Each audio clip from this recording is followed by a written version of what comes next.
Amis de la liberté, de la démocratie et de la bonne gouvernance, les liesses populaires doivent être prises avec beaucoup d'attention. Parce que le peuple déterminé qui est dehors, c'est un peuple qui a beaucoup d'attentes. Le peuple déterminé qui est dehors, c'est un peuple qui a beaucoup d'insatisfaction. Le peuple déterminé qui est dehors, c'est un peuple qui veut être respecté à tous les niveaux sans exception. Les Burkinabés ont souffert et ils continuent de souffrir le martyre dans leur propre pays. Parce que depuis 1960 à aujourd'hui, on n'a pas trouvé la bonne thérapie. Parce que depuis 1960 à aujourd'hui, on n'a pas trouvé le juste milieu qui peut sauver la nation. Chaque fois qu'un nouveau président arrive au pouvoir au Burkina Faso, en quelques semaines, il tombe dans le piège des grâces du pouvoir. En quelques semaines, il oublie d'où il vient. En quelques semaines, il oublie qu'il s'était adressé à un peuple. Et en quelques semaines, il oublie que le pouvoir appartient au peuple et ne l'appartient pas. Et très souvent, les erreurs s'accumulent. Et très souvent, on se dit tellement fort qu'on pense pouvoir faire du pouvoir d'État ce qu'on veut sans que le peuple ne puisse avoir son mot à dire. Amis de la liberté, de la démocratie et de la bonne gouvernance, un gros chapitre que nous ouvrons à présent parce que cette erreur-là, la plupart des chefs d'État que le Burkina a connus de 1960 à aujourd'hui l'ont commise. Et c'est quoi cette erreur-là? C'est le népotisme au sommet de l'État. Dès qu'on arrive au sommet de l'État, au premier moment, on est gentil. Au premier moment, on parle au peuple. Au premier moment, on est celui-là qui est l'homme du peuple. Au premier moment, on donne le visage de celui-là qui est rassembleur, de celui qui est capable d'apporter une nouvelle dynamique de gouvernance. Ibrahim Traoré peut sortir par la grande porte s'il le veut bien. Ibrahim Traoré peut écrire de belles pages de l'histoire du pays des hommes intègres s'il le veut bien. Toute la responsabilité lui incombe. S'il pense que le Burkina Faso est une nation facile à diriger, il va tomber rapidement dans le piège des facilités. Des gens vont venir passer tout le temps à lui dire « Excellence, monsieur le président ». Il y en a même qui vont penser des hommes d'affaires qui vont vouloir lui donner de l'argent. Il y en a qui vont lui ouvrir des opportunités. Dès qu'il tombe dans les grâces du pouvoir, ça va être très très difficile.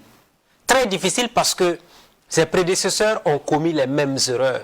Parce que ce qui est très très difficile actuellement dans la situation du Burkina, c'est de rester à Kosiam et coordonner des actions militaires de terrain.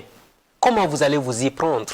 Est-ce que vous allez faire une semaine au front et revenir une semaine après à Ouagadougou pour diriger les instances administratives?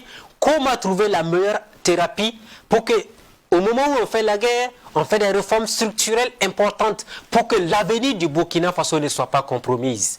C'est un travail titanesque, c'est un travail compliqué, c'est un travail complexe. Et aujourd'hui aussi, amis de la liberté, de la démocratie et de la bonne gouvernance, il faut que nous le disions clairement.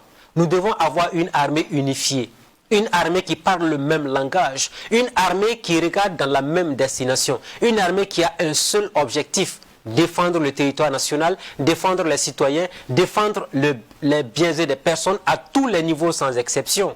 Parce que si nous tombons dans la dynamique des guerres fratricides entre nos différents corps, on ne va jamais s'en sortir. Nous sommes tous des frères et sœurs. Que vous soyez de telle composante de l'armée ou de telle autre composante, vous devez mettre en avant l'intérêt supérieur de la nation.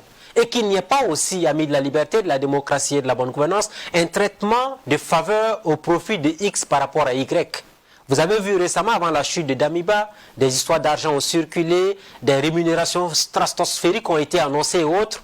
Ça peut créer de la division au sein des forces de défense et de sécurité. Depuis l'avènement de l'insécurité, amis de la liberté, de la démocratie et de la bonne gouvernance, nous avons toujours plaidé pour que tous les militaires qui sont au front, en première ligne, qui peuvent perdre la vie du jour au lendemain, soient les mieux rémunérés. Nous l'avons dit, nous l'avons répété, et nous tenons encore le même discours pour être constant dans ce que nous avons toujours dit. Les plus méritants, ce sont les soldats qui sont au front. Les plus méritants, ce sont les soldats qui abandonnent femmes et enfants qui sont en première ligne, qui peuvent perdre la vie du jour au lendemain en train de défendre le territoire. Dès que vous êtes dans cette posture, pour nous, vous méritez tout.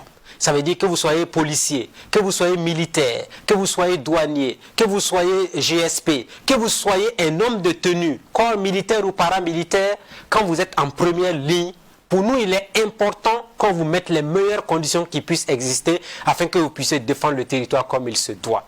C'est important, c'est même déterminant parce que nous l'avons dit à plusieurs reprises, amis de la liberté, de la démocratie et de la bonne gouvernance, un soldat qui est au front en train de mourir pour la patrie, alors qu'il ne peut même pas payer les ordonnances de son épouse à la maison, qui n'arrive pas à payer la scolarité de ses enfants qui sont en ville, ce soldat ne peut pas avoir la détermination pour défendre le territoire. Ce n'est pas possible.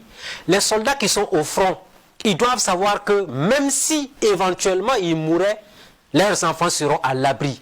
Leurs épouses seront à l'abri. Les enfants ne vont pas être des loques humaines parce qu'ils ont perdu la vie pour la nation.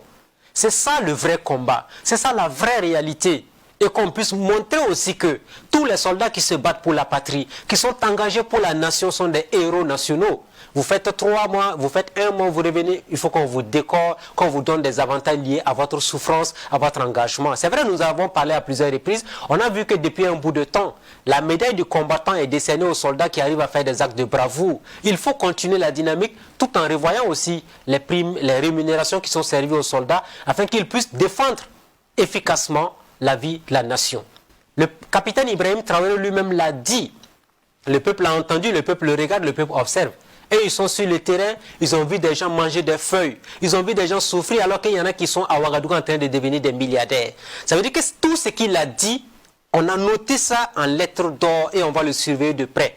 Ça veut dire que si lui, il est chef d'État, personne ne doit encore manger des feuilles au Burkina Faso. Si lui, il est chef d'État, personne ne doit s'enrichir sur le dos du peuple burkinabé. Si lui, il est chef d'État, il doit faire en sorte que les questions logistiques qu'il a dénoncées de par le passé soient réglées définitivement afin que tous les soldats qui se battent pour la nation puissent avoir leur mot à dire, puissent contribuer efficacement à la lutte contre l'insécurité au Burkina Faso. Vivement que le message soit entendu. Vivons aussi que la voix du peuple compte à tous les niveaux sans exception. Amis de la liberté, de la démocratie et de la bonne gouvernance, c'était notre message du jour.